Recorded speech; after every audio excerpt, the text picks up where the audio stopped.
بسم اللہ الرحمن الرحیم نحمدہ ونصلی علی حبیبہ الکریم اما بعد فاعوذ باللہ من الشیطان الرجیم بسم اللہ الرحمن الرحیم وما یؤمن اکثرهم باللہ الا وهم مشرکون آمنت باللہ صدق اللہ العظیم۔ ناظرین، پروگرام ازالہ شبہات میں آپ کی خدمت میں حاضر ہوں۔ اللہ تعالیٰ کی رحمت اور توفیق سے میں توحید اور رد شرک پر گفتگو کر رہا ہوں، اور لَيَقُولُنَّ اللہ کی بحث جو ہے اس پر میں گفتگو کر رہا ہوں۔ آج کا پروگرام لَيَقُولُنَّ اللہ کی بحث کے حوالے سے آخری پروگرام ہوگا، اور پھر توحید اور رد شرک پر جو دوسرا سوال ہے انشاءاللہ آگے آئندہ پروگرام میں اللہ تعالیٰ کی رحمت، توفیق اور عنایت سے اس پر گفتگو کروں گا۔ اگلا سوال جو ہے وہ میں آخر میں بتاؤں گا کہ کس پر گفتگو ہوگی، لیکن توحید اور رد شرک کی ٹاپک رہے گا۔ پچھلے دو پروگراموں میں نے عقلی دلائل اس مسئلے پر دیے کہ مشرکین لا یقولون اللہ کہنے میں صادق نہیں تھے، اور جب ان کی مجموعی لائف کو دیکھا جاتا ہے تو ان کے اقوال افعال میں تضاد تھا، اور اگر وہ لا یقولون اللہ کہتے تو اس کا معنی کیا ہوتا۔ آج میں اپنی بات جو شروع کر رہا ہوں وہ ایک واقعہ سے شروع کر رہا ہوں کہ اس کا کیا مطلب ہے کہ میں نے جتنی قرآن کریم کی آیات پڑھی ہیں، کیا یہ حافظ ابن تیمیہ کے سامنے یہ آیات نہیں تھیں؟ انہوں نے ان آیتوں کی طرف دھیان نہیں دیا؟ تو میرا جواب یہ ہے کہ یقیناً انہوں نے ان آیتوں کی طرف دھیان نہیں دیا۔ کیوں نہیں دھیان دیا؟ یا انہوں نے کوشش نہیں کی؟ نہیں، انہوں نے دھیان نہیں دیا، اس کا سبب تھا، اور وہ سبب میں ایک مثال سے آپ کو بتانا چاہتا ہوں، اور آخر میں جا کر اس واقعہ کے بعد وہ سبب ظاہر ہو گیا۔ ویسے میں اس سبب کو کئی بار بتا چکا ہوں کہ وہ اپنے مخالفین کو مشرک ثابت کرنا چاہتے تھے۔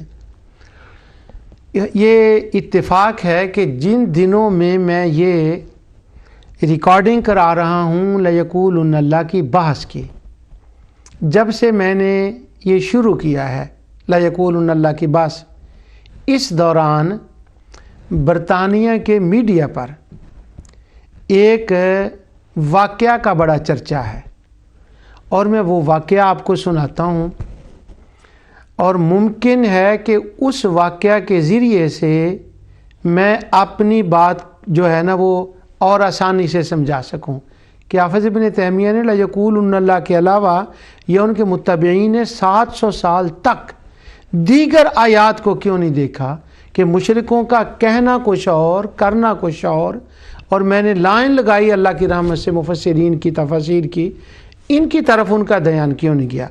اب وہ جو واقعہ میں نے آپ کو سنانا ہے، جن دنوں میں یہ ریکارڈنگ کرا رہا ہوں ان دنوں میں یہ واقعہ چل رہا ہے، اور جس وقت تک یہ ریکارڈنگ میری ابھی لگے گی، بعد میں جا کر پتہ نہیں کتنے ہفتوں کے بعد آج کا یہ پروگرام نشر ہوتا ہے، اس وقت تک شاید اس واقعہ کے بارے میں کوئی سچویشن اور ہو گئی ہو۔ واقعہ یہ ہے، اور میرا بھی اس واقعہ کے ساتھ ایک چھوٹا سا واقفیت بنتی ہے کہ جب میں 82 میں انگلینڈ آیا تھا ان دنوں میں ہی یہ واقعہ چل رہا تھا۔ وہ واقعہ یہ تھا، اور اس واقعہ کو بچہ جانتا ہے برطانیہ کا، اور سارے میڈیا اور اب تو دنیا بھر میں اس واقعہ کو جانتے ہیں۔ بڑی اس پر ڈاکومنٹری بنی ہوئی ہیں، بڑی کتابیں لکھی گئی، اور بہت جانتے ہیں سب اس کو۔ اس واقعہ کا نام ہے یارکشائر رپر، اور وہ یارکشائر رپر کیا ہے؟ چونکہ جو ہمارے بڑے بزرگ ہیں جو میرا پروگرام دیکھتے ہیں، بچوں کو تو پتہ ہوتا ہے، عام لوگوں کو یہ واقعہ بھول چکا ہوگا انگلینڈ سے باہر، چونکہ میڈیا میں آج کل یہ واقعہ نہیں، سب کو اس کی خبر نہیں۔ مختصر اس کا واقعہ یہ ہے کہ 82 سے ذرا پہلے یا ان دنوں میں یہاں پر انگلینڈ میں ایک نارتھ انگلینڈ میں شیفیلڈ، بریڈ فورڈ، اس علاقے میں یہ واقعہ تھا۔ ایک بندہ تھا یارکشائر ریپر اس کو کہا جاتا تھا. وہ ٹوکے تھوڑے سے عورتوں کو قتل کرتا تھا اور وہ خاص قسم کی عورتیں تھیں ان کے پاس جاتا اور ان کو وہ قتل کرتا.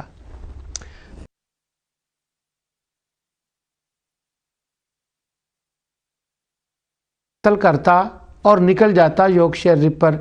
تو وہ یارکشائر علاقے کا نام ہے اور ریپر کا مطلب ہے وہ خونی، اس کے ٹوکے کے ساتھ اور وہ ہیمر کے ساتھ قتل کرنے والا. تو وہ نکل جاتا. پولیس میڈیا میں بڑی خبر آ رہی تھی کہ پولیس اس کو کیوں نہیں پکڑ رہی، اتنے قتل ہو گئے.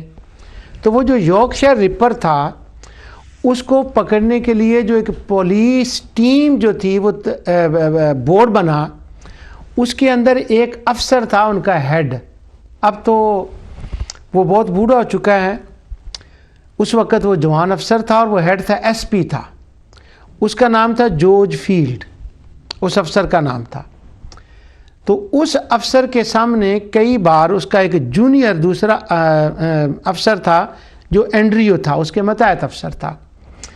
ہوا یوں کہ وہ اینڈریو کئی بار یارکشائر ریپر کو پکڑ کر لاتا اور وہ افسر کے سامنے لاتا کہ یہ ہے، اور وہ ساتھ ثبوت بھی لاتا کہ یہ یارکشائر ریپر ہے، یہ وہ قاتل ہے جو وہ قتل کرتا ہے عورتوں کو. تو وہ کہتا یہ وہ نہیں ہے.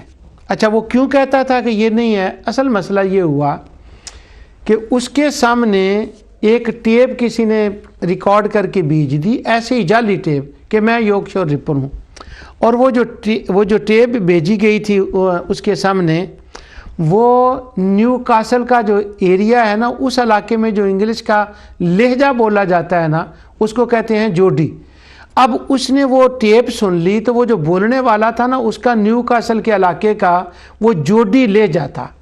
اب یہ جارج فیلڈ کے سامنے وہ اینڈریو یا دوسرے افسران آتے اور وہ پکڑ کے لاتے اس کو کسی نہ کسی بات، کہتے یہ ہے یہ بندہ وہ قاتل ہے. وہ آتا، جب اس کی وہ بات سنتا نا تو وہ کہتا نہیں، ہی از ناٹ اے جوڈی. بس ایک لفظ وہ کہتا کہ یہ جوڈی نہیں ہے، میں سننا ہی نہیں چاہتا. وہ بیچارے دلائل دیتے رہتے، وہ کہتا نہیں یہ جوڈی نہیں ہے. جو افسر زور دیتے نا متحد افسر کہ نہیں یہ وہی جوڈی ہے، تو وہ غصے میں آتا اور اپنے متحد افسران کو، پولیس افسران کو وہ ڈسمس کر دیتا اور ان کو نوکری سے خارج ایک کو کر دیا اس نے. نہیں تم نہیں، کیوں؟ یہ جوڈی نہیں ہے. حالانکہ وہ جوڈی والی بات ویسے ہی اس کے ذہن میں بیٹھ گئی تھی کیونکہ کسی نے ٹیپ بھیجی تھی. اب وہ پولیس والے سارا ڈپارٹمنٹ حیران تھا کہ اتنے بڑے ثبوت اور یہ سارا کچھ، یہ کیا وجہ ہے کہ اس کو پکڑا نہیں پکڑا جا رہا. آخر ہوا یہ کہ ایک بار اس یارکشائر ریپر کسی اور کیس میں پکڑا گیا اور اس نے خود ہی اقرار کر لیا کہ میں یارکشائر ریپر ہوں. اب اس کے اقرار کرنے کے بعد اس کو جیل ہو گئی اور آج کل وہ جیل سے باہر ہاسپیٹل میں ہے. تو تقریباً 2-3 ماہ جب سے یہ میں لا یقولون اللہ کا پروگرام کر رہا ہوں، وہ یوں ہے کہ وہ اس کو ہاسپیٹل کے اندر ہے، اس کو جیل بھیجنا ہے. پورے میڈیا پر یہ خبریں چل رہی ہیں یارکشائر ریپر یارکشائر ریپر. اب وہ دوبارہ 82 کی وہ فلمیں، وہ پروگرام ایک یاد تازہ ہو گئی.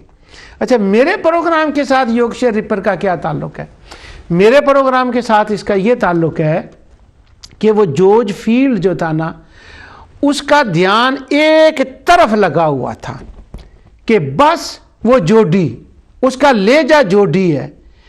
اسی طرح حافظ ابن تیمیہ اور ان کے متبعین، ان کا دھیان سارا کا سارا ایک بات کے اوپر جارج فیلڈ تک لگا ہوا ہے کہ قرآن کریم میں اللہ تعالیٰ نے فرمایا والا ان سالتہم من خلقہم لیقولن اللہ. اگر ان سے پوچھیں کہ کس نے پیدا کیا ہے تو وہ کہیں گے اللہ. بس وہ جیسے اس کا جوڈی پر دھیان لگا ہوا تھا نا جارج فیلڈ کا، 700 سال کے اندر بس سب لوگوں کا، وہ سب لوگ جوڈی بنے، جارج فیلڈ ہی بنے ہوئے ہیں. نعوذ باللہ میں ان کو کافر مشرک اس سخت معنی میں وہ لفظ نہیں کہہ رہا، بلکہ میں نہ صرف وہ انکوائری کے بارے میں کہہ رہا ہوں کہ وہ جارج فیلڈ کی طرح نہیں، وہ جوڈی نہیں ہے.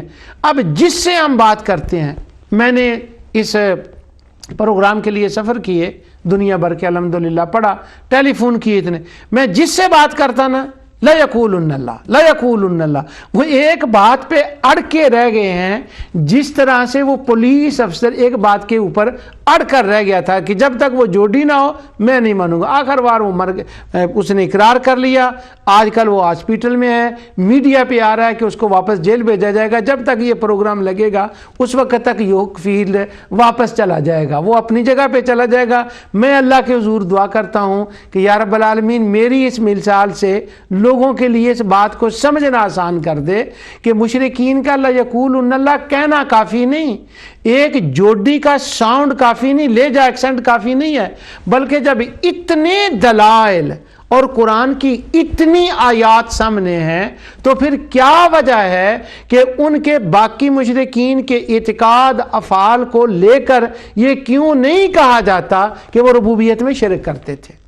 اس کا کیا سبب ہے؟ کیوں نہیں کہا جاتا کہ وہ کاظم؟ اس کا ایک ریزن ہے، وہ ریزن یہ ہے کہ ہمارے دوست جو شبہ ڈالنے والے ہیں ان کی ایک مجبوری ہے، مجبوری ان کی یہ ہے کہ انہوں نے ہم اہل سنت کو مشرک ثابت کرنے کے لیے ان کو صادق کہا ہوا ہے اور ان کو وہ کاذب نہیں ماننا چاہتے، اور اسی بیس پر انہوں نے توحید کی دو قسمیں کی ہوئی ہیں، ربوبیت اور الوہیت۔ اگر وہ دیگر آیات کو دیکھ لیں اور دیگر آیات پر ان کا دھیان چلا جائے تو یہ جو توحید کی دو قسمیں ہیں نا، ان کا وجود سرے سے ختم ہو کے رہ جاتا ہے۔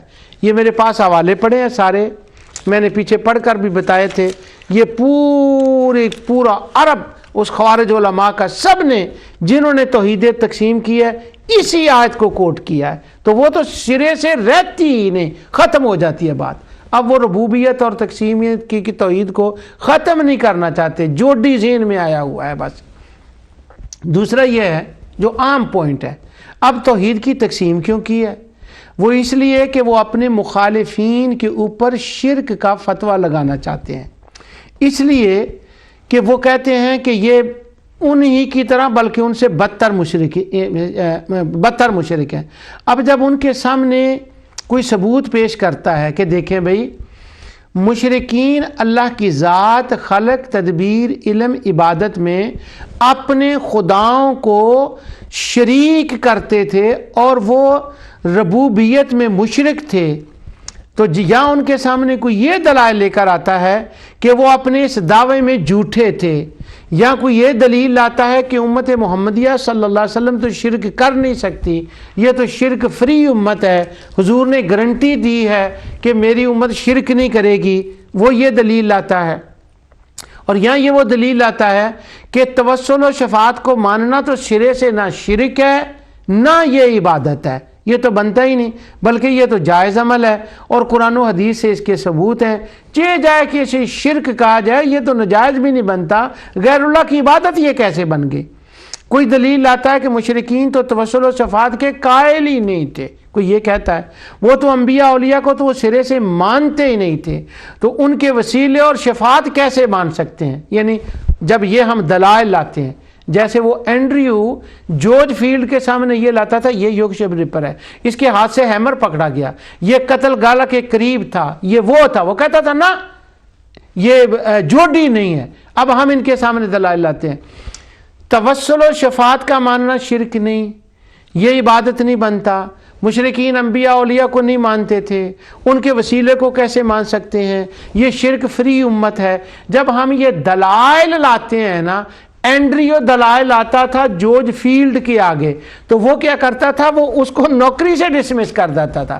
یہ جو ہمارے دوست ہیں، جب ہم ان کے سامنے یہ دلائل فراہم کرتے ہیں تو وہ کیا کرتے ہیں کہ وہ جن پر شرک وہ ایک اور آگے بڑھ جاتے ہیں، وہ شرک و بدعت کا فتویٰ لگاتے ہیں، ہمارے دلائل کو ماننے سے انکار کر دیتے ہیں، اور ایک قدم آگے بڑھ کر ہمیں وہ مبیح الدم قرار دے دیتے ہیں اور امت محمدیہ سے نکال دیتے ہیں، مسلمانوں کی جماعت سے ڈسمس کر دیتے ہیں، جیسے اس پولیس افسر ثبوت دینے والوں کو اس نوکری سے نکال دیتا تھا، پولیس ڈپارٹمنٹ سے خارج کر دیتا تھا، اسی طرح ہمارے دوست ہمیں امت محمدیہ سے خارج کر دیتے ہیں اور وہ امت محمدیہ سے ڈسمس کر دیتے ہیں اور مبیح الدم قرار دے دیتے ہیں، حالانکہ اینڈریو کے پاس بھی دلائل تھے، مگر جارج فیلڈ ماننے کے لیے تیار نہیں تھا.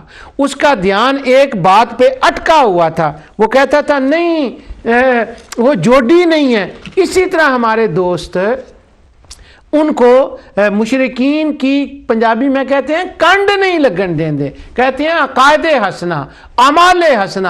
ان کے گیت گانا گوارا ہیں, مگر لا یقولن اللہ کے ساتھ قرآن کی دوسری ہزاروں آیات پڑھ کر اس کی روشنی میں اس آیت کو پڑھنا یہ گوارا نہیں ہے. کیوں گوارا نہیں؟ کہ اگر وہ کر لیں تو وہ تو ساری دیوار ہی دڑم کر کے نیچے آ جائے. مدینہ منورہ میں شیخ عبدالرزاق ایک تھے, ہیں ابھی بھی ہیں, وہ مسجد نبی شریف کی میں صبح کی نماز کے بعد درس دیتے ہیں. مسئلہ توحید کے اوپر میں نے 8 دن ان سے گفتگو کی, اور میں نے یہ سارے دلائل یقولن اللہ جو کچھ اس ذہن میں تھے, بعد میں کئی باتیں اور بھی سامنے میں نے ان کے سامنے رکھے. میں نے کہا یہ دیکھیں لا یقولن اللہ میں صادق نہیں تھے. قرآن ایک آیت کا نام نہیں ہوتا, قرآن تو پورے قرآن کا نام ہے, 6,500 آیت کا نام قرآن ہے. تو مجھے کہتے ہیں صاحب 8 دن کے بعد جب میں آنے لگا تو مجھے کہنے لگے کہ اگر ہم تمہاری بات کو مان لیں اور یہ سمجھ لیں کہ جو تو کہہ رہا ہے وہ سچ ہے اور اس بات کو ہم مان لیں, تو وہ مجھے کہنے لگا مجھے یہ بتا, پچھلے دور کو تو چھوڑ دیں, یہ 100-150 سال سے 100 سال سے 1925 کے بعد 24 کے بعد 1924 سے لے کر اب تک صدی گزر گئی, 100 سال گزر گیا. ہم جو توحید کے نام پر جتنا کام کر رہے ہیں, جتنا لٹریچر ہم نے لکھا ہے, جتنا میڈیا ہم نے کیا ہے, جتنے مدارس اور مساجد ہم نے قائم کی ہیں, اگر تیری بات مان لیں تو یہ تو سارا کا سارا ہی ختم ہو کے رہ جائے. یہی بات ایک اور شیخ نے کہی, یہی بات مجھے شیخ غامد نے کہی. وہ کہنے لگے کہ اگر ہم اس کو مان لیں تو ہمارا تو سارا سٹرکچر ہی ختم ہو کے رہ جائے, بنیاد اس کا جو مکان ہے, جو بنیاد اس کی تو دیواریں بنیادیں ختم ہو کے رہ جائیں, تو ہماری بنیادوں کو کھیڑنا چاہتا ہے. تو میں نے کہا اللہ کے حضور بھی تو کوئی جواب دینا ہے نا, تو وہاں نہیں جواب دینا کہ اللہ کے حضور کیا جواب دینا ہے. مشرکین کی حمایت کرنے سے مشرکین سے کیا فائدہ ملے گا؟ پاکستان کے اندر, انگلینڈ, برطانیہ, ہر جگہ پر پیسے دے کے ان کی وکالت کی جا رہی ہے, اور وہ جو نماز پڑھنے والے, کلمہ پڑھنے والے, ذکر کرنے والے, قرآن کو ماننے والے, سچے دل سے لا الہ الا اللہ محمد رسول اللہ پڑھنے والے, ان پر شرک کے فتوے اور مبیح الدم کے فتوے لگائے جا رہے ہیں. شیخ عبدالرزاق سے جب میں نے بات کی اور سارے دلائل سامنے رکھے تو انہوں نے مجھے یہ بات کہی. انہوں نے اور کچھ اور لوگوں نے میرے ان دلائل کے اوپر ایک شبہ ظاہر کیا. وہ شبہ بھی میں آپ سے ظاہر کرنا چاہتا ہوں, اور جو میں نے ان کو بتایا وہ بھی آپ کے سامنے میں رکھنا چاہتا ہوں. مجھے وہ یہ کہنے لگے کہ بات یہ ہے کہ اللہ سبحانہ و تعالی نے یہاں لام تاکید اور نون ثقیلہ, یہ تاکید در تاکید کے ساتھ فرمایا ہے کہ وہ یہ ضرور کہیں گے. تو اللہ تعالیٰ اگر وہ کاذب تھے تو اللہ تعالیٰ نے ان کی تردید کیوں نہیں فرمائی؟ آیت میں تو لام تاکید ہے, نون ثقیلہ ہے, تو اللہ نے ان کی تکذیب کی صراحت کیوں نہ فرمائی, یا ان کی عدم اقرار کی بات کیوں نہ فرمائی کہ یہ تمہارا اقرار صحیح نہیں؟ جب مجھے انہوں نے یوں کہا نا کہ اللہ تعالیٰ نے ان کا رد نہیں فرمایا, تو میں نے کہا رد تو فرمایا ہے. کہنے لگے کیسے؟ میں نے پھر وہ آیات پڑھی کہ قُلْ أَفَلَا تَتَّقُونَ فَأَنَّىٰ تُؤْفَكُونَ فَأَنَّىٰ تُسْحَرُونَ وَإِنَّهُمْ لَكَاذِبُونَ. یہ آیات ہیں, اور پھر ان کے کہنے سے تو بات نہیں بن جائے گی نا, ان کی باقی زندگی کو بھی دیکھا جائے گا نا. میں نے ایک ملک کے وزیر اعظم کا نام لیا. قانونی باتیں ہوتی ہیں ٹی وی کے اندر, یہاں انگلینڈ کے قانون کچھ ایسے ہوتے ہیں, میں اس ملک کے وزیر اعظم کا قانون کی وجہ سے نام نہیں لے سکتا, لیکن آپ انشاءاللہ سمجھ جائیں گے کہ میں کس کی بات کر رہا ہوں. ایک ملک ہے, وہاں کا وزیر اعظم, کیبنٹ, وہاں کی آرمی, پولیس مسلمان بچوں کے اوپر, بڑوں کے اوپر بڑا وہ ظلم کرتے ہیں. ایک دن ان میں سے کسی کی سٹیٹمنٹ آئی وزیر اعظم کی, وہ کہنے لگا مجھے وہاں کے بچوں سے, عورتوں سے بہت ہمدردی ہے, یہ اس نے کہا. تو یہاں پر بڑی دیر کی بات ہے، یہ کہ 82 83 کی بات ہے، تو کچھ کہنے لگے دیکھیں اس نے خود کہا ہے، اس نے اقرار کیا ہے کہ مجھے تو وہاں بچوں کے ساتھ ہمدردی، عورتوں کے ساتھ ہمدردی۔ اس وقت ہمارے جو یہاں کے لیڈر تھے، مسلم لیڈر، انہوں نے یہ کہا کہ دیکھیں اس کی اس بات کہنے سے ہم اس کے باقی کردار کو نہیں دیکھیں گے۔ لاکھوں کی تعداد میں بچے شہید کیے، عورتوں کو شہید کیا، گھر سے بے گھر کیا، تو اس کی ایک سٹیٹمنٹ سے باقی کی ساری زندگی کو نظر انداز کر دیں گے۔ اگر ایک یا دو مرتبہ اس نے سٹیٹمنٹ دی انگلینڈ میں بیٹھ کر تو باقی کی ساری چیز ختم کر دیں گے۔ ہندوستان کا وزیر اعظم ایک بار اس نے کلکتہ کے اندر بڑا ذبح کیا مسلمانوں کو، بعد میں اس نے کہا مجھے ان سے بڑی ہمدردی میرے علاقے کے ہیں۔ اب یہ بات کریں کہ باقی کی باتیں نہیں دیکھی جاتی۔ اسی طرح سے اگر وہ ایک بار لا یقولن اللہ کہہ دیں یا 10 بار بھی کہہ دیں تو ان کی مجموعی لائف کو نہیں دیکھا جائے گا کہ باقی ان کے اعتقاد کیا ہیں، ان کی اعمال کیا ہیں، وہ کیا کر رہے ہیں، اور باقی قرآن نے ان کے دوسرے مقامات پر ان کا کیا بیان کیا ہے۔ تو اس لیے صرف ایک بات کہہ دینے سے وہ موحد اور مومن نہیں بن جائیں گے۔ پورے قرآن میں مشرکین کی تکذیب کی صراحت موجود ہے کہ وہ خلق، ذات، تدبیر، علم، قدرت، عبادت میں شرک کر رہے ہیں۔ تو نزول قرآن کے موقع پر مشرکین بھی تھے، جانتے تھے کہ ہم کیا مانتے ہیں اور ہمارا دوگلا پن کیا ہے، اور مسلمان بھی جانتے تھے کہ یہ کیا کہیں گے، اور کہنے کو کچھ بھی کہہ دیں گے لیکن ان کی حقیقت کیا ہے، اور وہ اس وقت ان سے فطری اقرار کرا کر ان کو اس مقام پر لا کر کھڑا کرنا تھا تاکہ ان کے دوگلے پن کو ظاہر کیا جائے۔ اور اگر صریحاً یہ تردید کر دی جاتی تو فوراً ان سے سوال کرنے کا دوسرا اور کون سا موقع تھا؟ کچھ دیر کے بعد تو تردید کی گئی، لیکن یہ چاہتے ہیں کہ جب انہوں نے کہا نا سیقولون، یہ ہونا ہی نہیں چاہیے تھا۔ حالانکہ وہاں تو میں نے جیسے پچھلے کہا ایک مجادلے کا موقع فراہم کیا جا رہا تھا تاکہ ان کے اوپر حجت قائم ہو۔ یہ میں نے عبارات بھی پڑھی مفسرین کی کہ یہ کہہ کر آپ ان کے اوپر حجت قائم کریں، لیکن اگر غور کیا جائے تو وہاں پر ان کے اقرار کی تردید موجود ہے، ان کی تضاد بیانی کا ذکر ہے اور تردید موجود ہے، مگر اسلوب الگ ہے۔ کیوں؟ کہیں یہ فرمایا فلا تذکرون، کہاں فنا توفقون، تو ان کے اس اقرار کی حقیقت کو کھولا گیا کہ اگر وہ اقرار کر بھی لیں تو یہ استراری ہے، لا جواب ہونے کی صورت میں اقرار کریں گے تو ان کی تردید یہاں موجود ہے۔ یہ میں نے شیخ عبدالرزاق سے بھی کہا، مفتی غامد سے بھی کہا، اور جن لوگوں سے میری بات ہوئی کہ وہ اس بات سے زور دیتے تھے کہ وہاں انکار نہیں اللہ تعالیٰ نے کیا، انکار ہے لیکن اس کا اسلوب دوسرا ہے۔ اور وَإِنَّهُمْ لَكَاذِبُونَ تو حد ہوگی، بات ختم ہوگی۔ اور بل ہم فی شک یلعبون، اور کیا ان کا، ہاں وہاں پر نہیں دوسرے مقام پر ہے۔ اور دوسرا قرآن کا اسلوب یہ ہے کہ وہ ایک جگہ کسی خاص پہلو سے کسی بات کو بیان فرما رہا ہوتا ہے، پھر اسی وقت اس خاص پہلو کو بیان کرنا ہی مقصود ہوتا ہے۔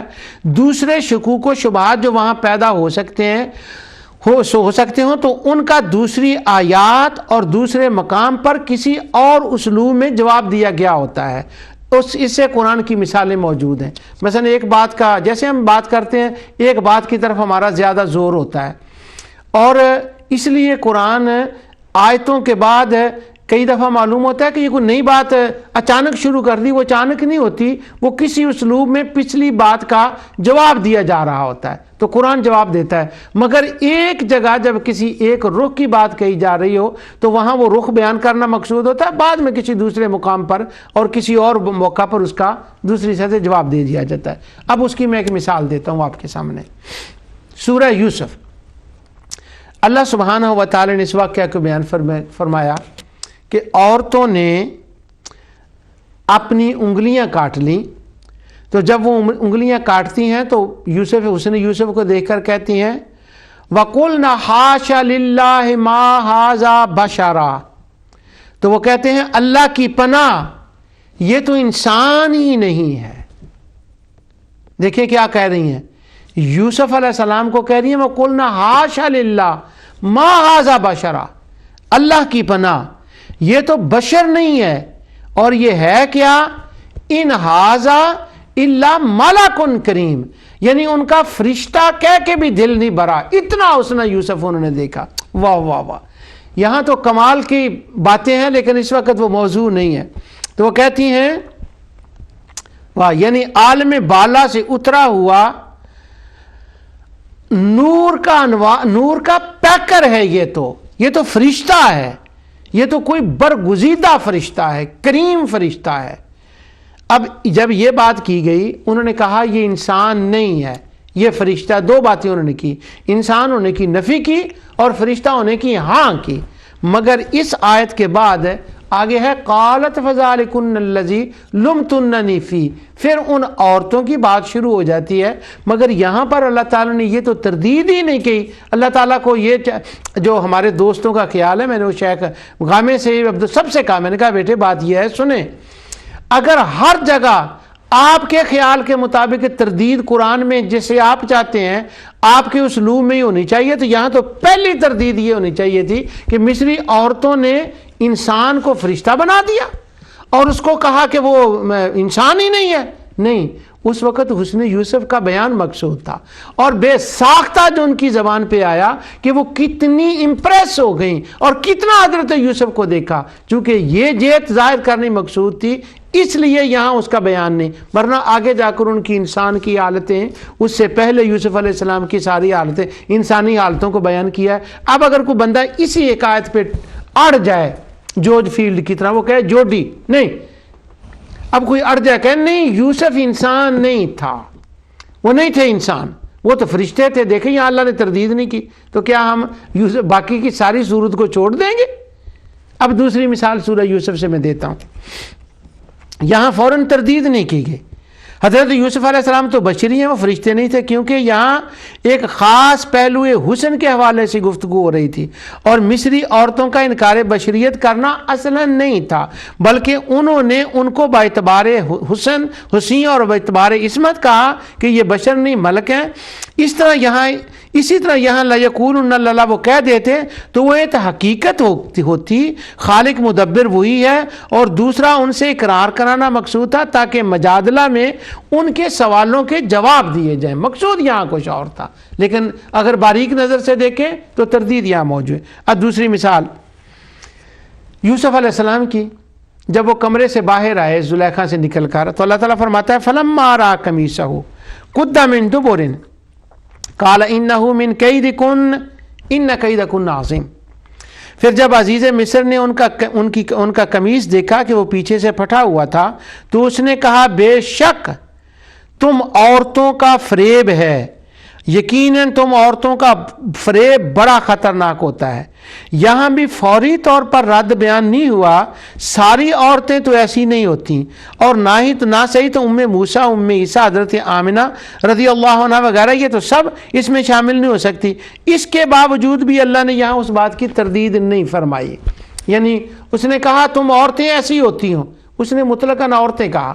اب زیادہ سے زیادہ بات یہ ہو سکتی تھی کہ جو اس گیم کے اندر عورتیں تھیں، اور وہ سب عورتیں بھی نہیں تھیں، وہ تو صرف زلیخا تھی، لیکن انا کیدکن عظیم، تمہارا عورتوں کا بڑا مکر ہے. اب یہاں آیت تو یوں ہونی چاہیے تھی، اس کے بعد فوری طور پہ ہونی چاہیے تھی کہ نہیں، جو ہے نا عورتیں سب ایسی نہیں ہوتی. اب عورتوں کو ذرا مکار کہہ کے دیکھیں، اس صدی اس زمانے میں کبھی بھی نہیں کہنا چاہیے، لیکن دیکھیں عورتیں مکار ہوتی ہیں. سب عورتیں مکار نہیں ہوتی، بلکہ مکر مردوں کے اندر بھی ہوتا ہے، عورتوں کے اندر بھی ہوتا ہے. لیکن یہاں ایک خاص جہت سے بات کی جا رہی تھی، اور اس جہت کو واضح کرنا مقصود تھا، اس لیے اس اسلوب سے تردید نہیں کی گئی جس اسلوب سے ہمارے دوست چاہتے ہیں کہ تردید ہو. اب تیسری مثال قرآن کریم سے، سورہ زخرف، اللہ سبحانہ و تعالیٰ فرماتا ہے عورتوں کے بارے میں، پھر اَوَمَن يُنَشَّأُ فِي الْحِلْيَةِ وَهُوَ فِي الْخِصَامِ غَيْرُ مُبِينٍ. اور کیا اللہ تعالیٰ نے اپنی اور کیا، وہ بریکٹ میں لکھا ہوں میں وہ بھی پڑھنے لگا تھا، اور کیا جو زیور و زینت میں پرورش پائے عورتیں، جو ہمیشہ زیور و زینت میں پرورش پاتی ہیں، زیور کو پسند کرتی ہیں، زینت کو پسند کرتی ہیں، اسی میں وہ بڑی ہوتی ہیں. اور پھر کیا ہوتا ہے، اگر ان کو کہیں بات کرنی پڑ جائے کسی آرگیومنٹ میں، وَهُوَ فِي الْخِصَامِ غَيْرُ مُبِينٍ، تو عورتوں کا تو یہ حال ہے کہ وہ اپنا نقطہ نظر بھی بیان نہیں کر سکتی۔ اللہ اکبر۔ اب آئیں، بیرسٹر عورتیں ہیں، وکلاء عورتیں ہیں، ڈاکٹر ہیں، پروفیسر ہیں، صحابہ کے زمانے میں صحابیات، اللہ اکبر، قرآن کی حافظہ، قاریہ، عالمہ، مبلغہ، حدیث پڑھانے والے، کیا وہ نقطہ نہیں بیان کر سکتی تھی اپنا؟ ام المومنین عائشہ صدیقہ وَهُوَ فِي الْخِصَامِ غَيْرُ مُبِينٍ میں آتی ہیں۔ اب اس آیت کے بعد کیا ان سی آیت ہونی چاہیے تھی؟ فوراً ہوتا نا نا نا نا نا نا نا، یہ عورتیں ایسی نہیں ہوتی۔ اب کئی لڑکیاں میرے سامنے آتی ہیں جو فیمنسٹ ہیں، وہ اس آیت کو لاتی ہیں، کہتی ہیں قرآن کے اندر یہ تو آیت عورتوں کے خلاف ہے۔ میں ان کو بتاتا ہوں بیٹے یہاں نہیں، یہ عورتوں کے خلاف نہیں۔ یعنی کیا سبھی عورتیں وضاحت کے ساتھ نقطہ نظر بیان نہیں کر سکتی؟ کیا سبھی عورتیں زیورات میں پرورش پاتی ہیں؟ ہوتا ہے یہ؟ بلکہ چونکہ یہاں ایک مجادلہ کی بات ہو رہی تھی کہ اے مشرکو، تم اپنے لیے تو بیٹے پسند کرتے ہو اور اللہ تعالیٰ کے لیے اولاد میں ان کو پسند کیا جن کے لیے تمہارا اپنا زعم یہ تھا۔ یعنی وہ مشرکوں کا جاہلیت کے زمانے میں عورتوں کے بارے میں ان کا یہ نظریہ تھا کہ وَهُوَ فِي الْخِصَامِ غَيْرُ مُبِينٍ، ان کو تو بات بھی نہیں کرنی آتی۔ اللہ نے ان کا رد فرمایا، چونکہ وہ وہاں حالات تھے، وہ جانتے تھے، ان کا رد ہو رہا تھا اور لوگ سمجھ رہے تھے کہ یہاں اس بات کا مطلب کیا ہے، اس لیے فوری طور پر یہاں وہ رد نہیں کیا گیا، کیونکہ وہ بات اس کے اندر موجود تھی، کیونکہ وہاں کے معاشرے کا بیان کرنا مقصود تھا۔ حضرت وہ صحابیہ ہیں، الاستیاب کے اندر امام ابن عبد البر نے اور امام ابو داؤد نے ان کا ذکر کیا ہے۔ کیا وہ صحابیہ کا نام تھا؟ وہ حضور نبی کریم صلی اللہ علیہ وسلم کے سامنے آتی ہیں، اور جب وہ سامنے آتی ہیں تو آ کر انہوں نے عورتوں کے نقطہ نظر کو بیان کیا، تمام عورتوں کے، اور انہوں نے ایک تقریر کی اور خوب تقریر کی، اور اتنی کمال کی تقریر ہے وہ جب وہ تقریر کرتی ہیں تو آقا دو جہاں صلی اللہ علیہ وسلم اس کی تقریر پہ واہ واہ کرتے ہیں اور صحابہ کو فرماتے ہیں سنو، ایسی تقریر تم نے کبھی سنی ہے؟ ایسا نقطہ نظر کسی نے بیان کیا؟ اور وہ تقریر میں کسی دن لاؤں گا، سامنے پڑھ کے سناؤں گا۔ اس کا پہلا یہ جب وہ بیان کرتی ہیں، ام اسماء غالباً ان کا نام ہے، اسماء شاید ان کا نام ہے، تو وہ فرماتی ہیں یا رسول اللہ علیہ وسلم مجھے آپ یہ بتائیں، آپ مردوں کے رسول ہیں یا اللہ نے آپ کو عورتوں کا رسول بھی بنا کے بھیجا ہے؟ واہ واہ واہ، کمال ہو گئی۔ اور حضور واہ واہ کرتے ہیں، ہاش ہاش کر اٹھے صحابہ اس کی تقریر پر۔ یہ اسی زمانے کی بات ہے جب قرآن نازل ہو رہا تھا۔ ہند کی ذرا تقریریں پڑھ کے دیکھیں، ام المومنین خدیجہ الکبریٰ رضی اللہ تعالیٰ کے خطبات پڑھ کے دیکھیں، ام المومنین عائشہ کے پڑھ کے دیکھیں، تو یہاں تو کہا جا رہا ہے وہ زیوروں میں پلتی، ساری عورتوں کو زیوروں کہاں میسر ہوتا ہے؟ کہاں ناز و نام میں وہ پلتی ہیں؟ کہاں ہوتا ہے کہ وہ ساری بیان نہیں کر سکتی؟ تو یہ وہاں اس کے حالات کی بیان تھا، اس لیے فوری طور پر اس کے رد کرنے کی ضرورت نہیں سمجھی گئی۔ چوتھی مثال میں آپ کو ایک اور بتاتا ہوں۔ سورہ انفال اور سورہ حشر میں شیطان کا ایک قول ہے، وہ کہتا ہے انی اخاف اللہ، میں اللہ سے ڈرتا ہوں۔ یہاں یہ رد نہیں ہے، حالانکہ وہ تو اللہ کا دشمن ہے، اور اللہ سبحانہ و تعالی نے فرمایا فَتَتَّخِذُونَهُ ذُرِّيَّتَهُ أَوْلِيَاءَ مِن دُونِي وَهُمْ لَكُمْ عَدُوٌّ اللہ، وہ تو اللہ کا دشمن ہے، اللہ کے بندوں کا دشمن ہے، اور اللہ کا خوف اس کو کہاں؟ مگر یہاں یہ نہیں بتایا گیا کہ وہ فوراً اس کی تردید نہیں کی گئی، اللہ نے یہ نہیں فرمایا کہ وہ تو مجھ سے ڈرتا ہی نہیں۔ اگر وہ ڈرتا ہوتا اللہ تعالیٰ سے تو جب اس کو سجدے کا حکم دیا تھا تو وہ ایسے اکڑ دکھاتا؟ تو کیا اس سے فوراً ہم یہ مان لیں کہ شیطان بہت ہی تو یہاں خوف خدا کرنے والا اب کو یا بندہ کہے نا جی، شیطان اللہ سے انی اخاف اللہ، اس نے کہا وہ سچا اللہ سے ڈرتا ہے۔ کیا شیطان کے بارے میں قرآن میں جتنی باقی آیات ہیں ان سے صرف نظر کریں گے اور یہاں فی الفور تردید نہیں ہوئی، لیکن باقی آیتوں میں کیا کہا گیا شیطان کے بارے میں؟ اس نے اللہ سے کہا تو نے مجھے گمراہ کیا، نعوذ باللہ، یہ خوف ہے اس کا۔ ہاں، جو اللہ سبحانہ و تعالی کسی کو تباہ فرماتا ہے اور وہ سب کچھ کر سکتا ہے، اس کا علم تو شیطان کو ہے۔ اس معنی میں اگر کوئی بات ہو وہ الگ ہے، لیکن یہاں پر جس معنی میں بات کہی جا رہی شیطان کو کہاں خوف؟ اس طرح لا یقولن اللہ میں بھی صرف اقرار کی بات ہی نہیں، بلکہ مجموعی طور پر پورے قرآن میں جو ان کے عقائد، افعال، اعمال کبیحہ بیان ہوئے ان کو نظر میں رکھ کر ان کے اقرار کا جائزہ لیا جائے گا۔ اس کو ایک اور مثال میں بتاتا ہوں آپ کو۔ اگر کہیں کوئی ایک بات نہیں کی گئی تو دوسری آیت میں کی گئی ہے تو اس کو ملا کے پڑھیں گے کہ یہاں نہیں ہوئی تو کیا ہوا، دوسری آیت میں آ گئی۔ اگر لا یقولن اللہ کے اندر اس کے بعد فوراً اس کی تردید آپ کے خیال میں نہیں ہوئی تو کیا دوسری آیات میں بھی نہیں ہوئی؟ وہاں تو ہوئی ہے۔ اب یہ مثال میں آپ کو دیتا ہوں۔ اللہ سبحانہ و تعالیٰ نے یہاں دو آیتیں ہیں، فَإِن لَّمْ تَفْعَلُوا وَلَن تَفْعَلُوا فَاتَّقُوا النَّارَ الَّتِي وَقُودُهَا النَّاسُ وَالْحِجَارَةُ۔ اللہ تعالیٰ فرماتا ہے جہنم کا فیول ایندھن ہوں گے انسان اور پتھر۔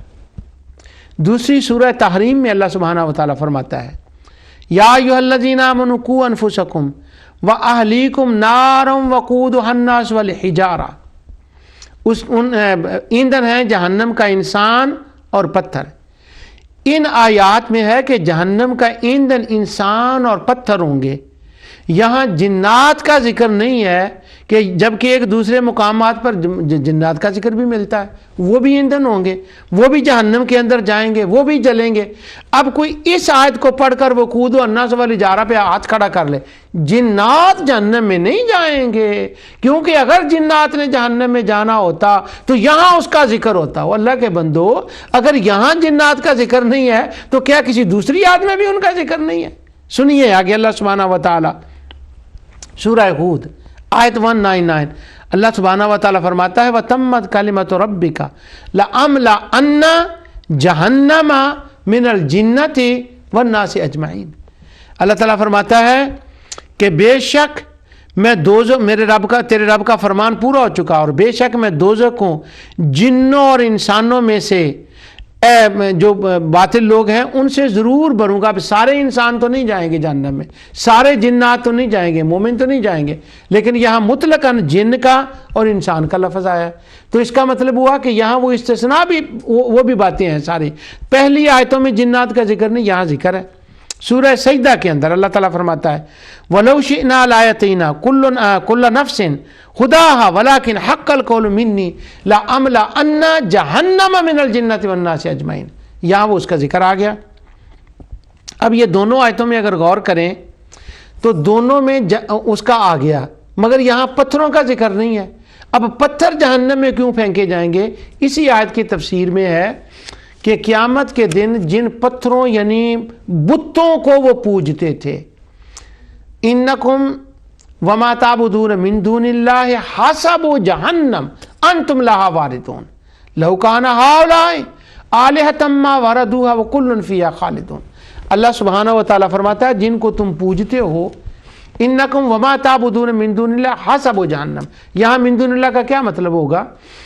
پیچھے سے اگر سورہ انبیاء کو پڑھیں جس کے آخر میں یہ آیت ہے، پیچھے ذکر ہے ابراہیم، چاند سورج اور ان کا، اور انہی کے بت بنائے گئے تھے، چاند سورج تاروں کے جو بت بنائے گئے تھے انہی بتوں کے توڑنے کا ذکر ہے کہ ابراہیم علیہ السلام نے ان کو توڑا، یعنی جن کے بت بنائے گئے تھے ان کا، اور پھر آگے بتوں کا ذکر اور ان کے توڑنے کا ذکر، اور اس کے بعد آگے یہ کہا گیا کہ جن کو تم اور جن کو تم پوجتے ہو یہ جہنم میں جائیں گے، اور آگے فرمایا لو کان ہؤلاء آلہۃ ما وردوا وکل فیہا خالدون۔ تمہیں دکھایا بتایا جائے گا کہ اگر یہ خدا ہوتے تو جہنم میں جلتے مرتے کیوں، وارد کیوں ہوتے جہنم کے اوپر۔ یہ ایک باریک بات میں کہہ گیا ہوں یہاں پر، اللہ تعالیٰ میرے لیے آسان فرما دے کہ وہ ایزی سے آپ انڈرسٹینڈ کر لیں۔ تو وہاں پر وہ بت ہوں گے اس کے اندر، اور ان کے اندر جان بھی ڈالی جائے گی، وہ جاندار بن کر سامنے آئے گی۔ یہ باتیں میں حوالوں کے ساتھ پیچھے کر آیا ہوں۔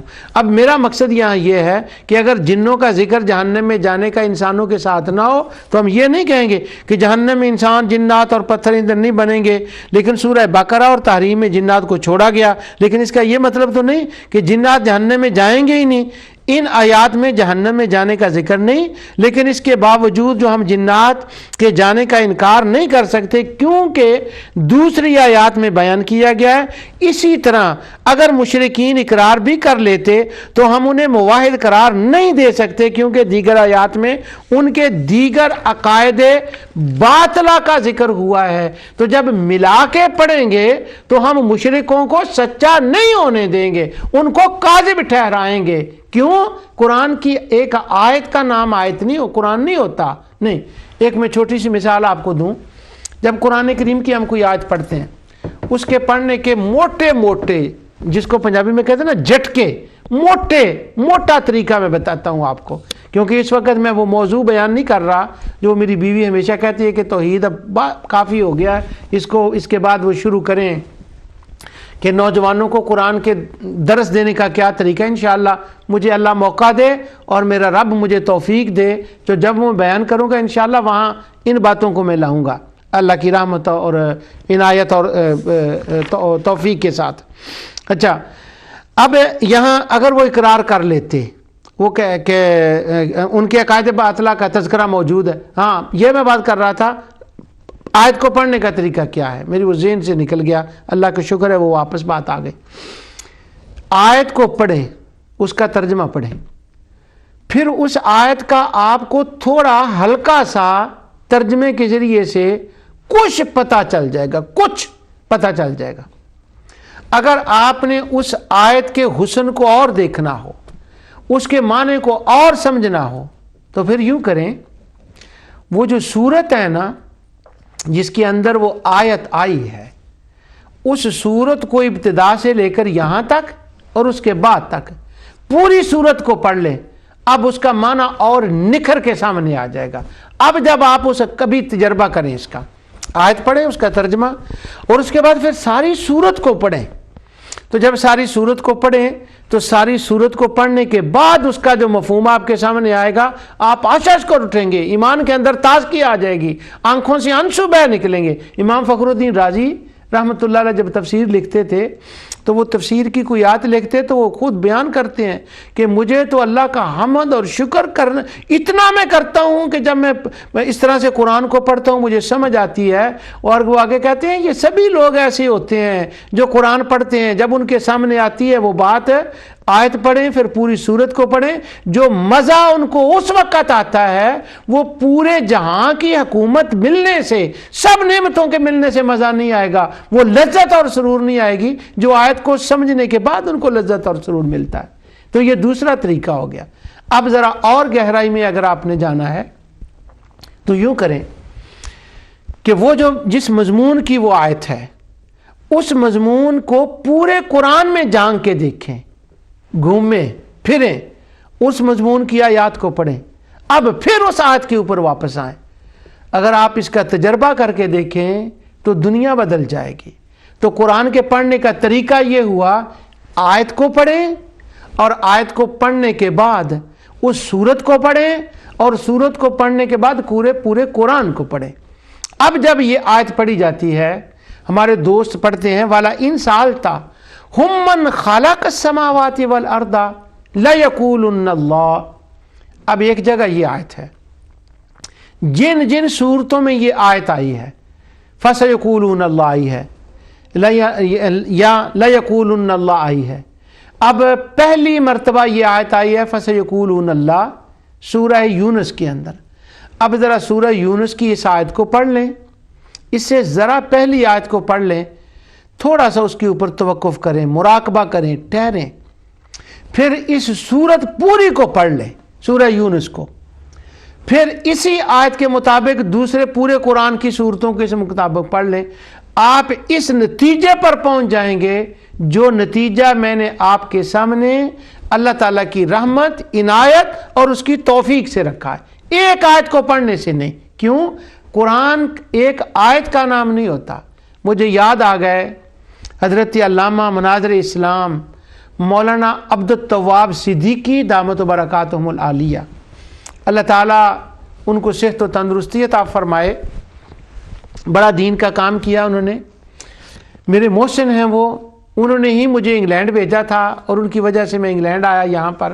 آج یہ جو آپ کے سامنے میں بیان کر رہا ہوں ان کی دعائیں اور ان کی کوشش ہے۔ ہمارے بچپن کے دور کی بات ہے کہ وہ تقریر کرنے کے لیے آئے شرک پور شریف، تو وہاں پر جب وہ تقریر کرنے کے لیے آئے تو وہاں ایک گاؤں تھا شرک پور شریف کے قریب، وہاں وہ تقریر کرنے کے لیے گئے تو کسی نے ان کو رکا لکھا۔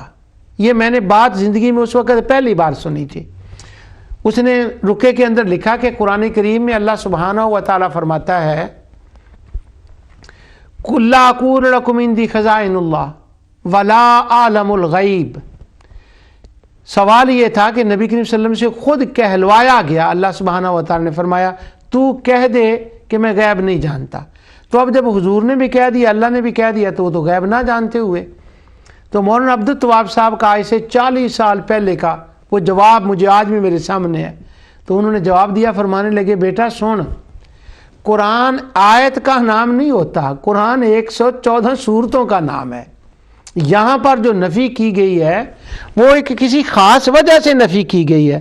اگر تو پورے قرآن میں صرف ایک ہی آیت ہوتی، ولا عالم الغیب، ایک ہی آیت ہوتی، پھر تو آپ مجھے یہ بتا سکتے تھے۔ مگر کیا غیب کے لفظ کے ساتھ جاننے یا نہ جاننے کے بارے میں صرف یہی ایک آیت ہے؟ تو بندہ کہنے لگا نہیں۔ تو انہوں نے فرمایا جب یہی ایک آیت ہے تو آپ نے رکے کے اندر کیسے لکھ دیا کہ قرآن یہ کہتا ہے؟ اوے اللہ کے بندے، تجھے یہ کہنا چاہیے تھا کہ قرآن کی آیت ایک آیت میں اس مسئلے کے بارے میں یوں آتا ہے، ہاں اس کی تشریح و تفسیر توضیح دوسری آیات میں یوں آتی ہے۔ پھر مولانا عبدالتواب صاحب نے وہ دوسری علم غیب کی آیات پڑھی جن میں اللہ سبحانہ و تعالی نے یہ فرمایا ہے کہ تو یہ کہہ دے، بیان کر، فرما کہ یہ جو غیب کی باتیں ہیں نا یہ میں کہاں جانتا ہوں، یہ میرے پاس نہیں، ہاں یہ تو میرا مولا مجھے بتاتا ہے تو میں جانتا ہوں۔ کیونکہ وہ حضور کو کہہ رہے تھے، انہوں نے خود گڑھ لیا، یہ اصل میں وہ یہ مسئلہ زیر باس تھا۔ تو مولانا عبدالتواب صاحب کے لیے میں دعا گوں اللہ تعالیٰ ان کو صحت و تندرستی دے، ان کی بات یہ یاد آ گئی۔ تو اب میں مولانا عبدالتواب صاحب کی بات کو یوں واپس لے کر آتا ہوں کہ وَلَا إِن سَأَلْتَهُم مَّنْ خَلَقَ السَّمَاوَاتِ وَالْأَرْضَ لَيَقُولُنَّ اللَّهُ۔ اب اس آیت کو ایک آیت نہیں، اس کو پورے قرآن میں گھوم کے پڑھیں کہ ان کا مجموعی طور پر کیا عقیدہ تھا۔ ہمارے دوستوں کا سب سے بڑا مسئلہ یہ ہے کہ وہ ایک آیت اور اس کے اوپر سٹک ہو جاتے ہیں۔ اب اس کی ایک مثال میں ایک دیتا ہوں اپنے دوستوں کے لیے۔ یہ میرے ہاتھ میں کتاب ہے، اس کا نام ہے تقویۃ الایمان۔ یہ پہلی مرتبہ یا شاید دوسری مرتبہ میں اس کا حوالہ دینے لگا ہوں۔ یہ توحید کے اوپر کتاب لوگ کہتے ہیں لکھی گئی، کتاب التوحیدوں میں یہ کتاب ہے ہندوستان کے اندر، جو کہتے ہیں کہ پہلی کتاب رد الاشراق، شیخ محمد بن عبد الوہاب کی یہ کتاب تھی، اس کا انہوں نے ترجمہ کیا تھا۔ بعض لوگ کہتے ہیں کتاب التوحید کا نہیں، وہ کتاب التوحید کا یہ ترجمہ نہیں ہے، وہ ہمارے کسی ایک بزرگ نے کہا تھا، اس کے بعد وہ بات اتنی مشہور ہوئی کہ اب جب بھی کہا جاتا ہے کہتے ہیں تقویۃ الایمان، یہ تو ہے کتاب التوحید کا ترجمہ۔ کتاب التوحید اور طرح کا موضوع ہے، یہ اور ہے۔ شاہ ابو الحسن زیاد فاروقی رحمۃ اللہ علیہ نے مولانا اسماعیل اور ان کی کتاب تقویۃ الایمان کے اوپر ایک پوری کتاب لکھی ہے، اور پھر اس کتاب کے اندر یہ انہوں نے کیا ہے کہ وہ رد الاشراق جو شیخ محمد بن عبد الوہاب کے مجموعہ رسائل میں ہے، ایک باب اس کا لکھا ہے، ایک اس کا لکھا ہے، اور پھر آگے انہوں نے جواب لکھا ہے۔ اور جو علماء جنہوں نے اس رد الاشراق کا جواب لکھا تھا ان کے اسماء گرامی بھی لکھے ہیں۔ تو یہ کتاب، اس کا نام کہا جاتا ہے کتاب التوحید۔ تو یہ تقویۃ الایمان کا کتاب التوحید محمد بن عبد الوہاب سے کوئی تعلق نہیں۔ اچھا، اگرچہ باتیں وہی ہیں لیکن اصلاً یہ دوسری کتاب کا ہے، کیونکہ مولانا شاہ ابو الحسن زیاد فاروقی رحمۃ اللہ نے آیتیں گنوائی ہیں کہ یہ آیتیں رد الاشراق کے اندر ہیں، اس باب میں اتنی آیتیں ہیں، اس میں اتنی حدیثیں، بالکل وہی کاپی ٹو کاپی وہی بات ہے۔ انہوں نے توحید کا پہلا باب باندھا، اور جب پہلا باب باندھا نا توحید کا، تو مشرکین کا تو رد کیا ہی نہیں پہلے باب میں، شروع یہاں سے کرتے ہیں۔ وہ جس کو کہتے ہیں نا ایک بندے کو غصہ ہوتا ہے، تو وہ غصہ نکالنے کے لیے اس نے یہاں سے شروع کیا۔ کہتے ہیں دعویٰ مسلمانی کا کیے جاتے ہیں، سبحان اللہ یہ منہ اور یہ دعویٰ سچ فرمایا اللہ سبحانہ و تعالیٰ نے، اللہ صاحب نے، یہ اللہ سبحانہ و تعالیٰ تو میں کہہ رہا ہوں، یہ ان کی لینگویج نہیں، فرمایا سچ فرمایا اللہ صاحب نے۔ آگے کہتے ہیں وما یؤمن اکثرهم باللہ الا وهم مشرکون، اور نہیں مسلمان ہیں۔ بڑا کمال تھا، لوگ تقویۃ الایمان کے اور حوالے دیتے ہیں، کبھی اس نے میں نے نہیں سنا اس پر بھی غور کیا گیا ہو۔ نکالیں تقویۃ الایمان اور یہ سوال رکھیں سامنے، جواب دینا بند کر دیں، سوال کرنے کا طریقہ سیکھیں۔ وما یؤمن اکثرهم باللہ الا وهم مشرکون، اس کا ترجمہ پہلے باب پہلے ہی صفحے پر لکھا ہوا ہے، اور کہتے ہیں اور نہیں مسلمان ہیں یعنی یہاں انہوں نے مسلمان اس کا ترجمہ کیا ہے یومنو کا، اور نہیں مسلمان ہیں اکثر لوگ۔ یہ جو مسلمان اپنے کو کہتے پھرتے ہیں نا، یہ مسلمان نہیں ہے۔ پیچھے سے پھر میں آپ کو بتاتا ہوں۔ وہ کہتے ہیں اور دعویٰ یہ جو دعویٰ مسلمانی کا کیے جاتے ہیں، سبحان اللہ، یہ منہ اور یہ دعویٰ سچ فرمایا اللہ صاحب نے، اور نہیں مسلمان ہیں اکثر لوگ مگر کہ شرک کرتے ہیں۔ اور آگے کہا ہے دعویٰ ایمان کام شرک، یعنی اکثر لوگ جو دعویٰ ایمان کا رکھتے ہیں سو وہ شرک میں گرفتار ہیں۔ اگر کوئی سمجھانے والا ان لوگوں کو کہے کہ تم دعویٰ ایمان کا رکھتے ہو اور افعال شرک کے کرتے ہو، سو یہ دونوں راہیں کیوں ملائے دیتے ہو؟ تو اس کا جواب دیتے ہیں کہ نہیں، ہم جو انبیاء اولیاء کو مانتے ہیں یہ تو اس کی عطائی قدرت اور تصرف مانتے ہیں۔ تو وہ کہتے ہیں یہ کاہے کا اسلام ہے۔ اب یہاں پر پھر میں دوبارہ کہتا ہوں، اس آیت کا ترجمہ یہ کیا گیا ہے وما یؤمن اکثرهم باللہ، اور نہیں مسلمان ہیں۔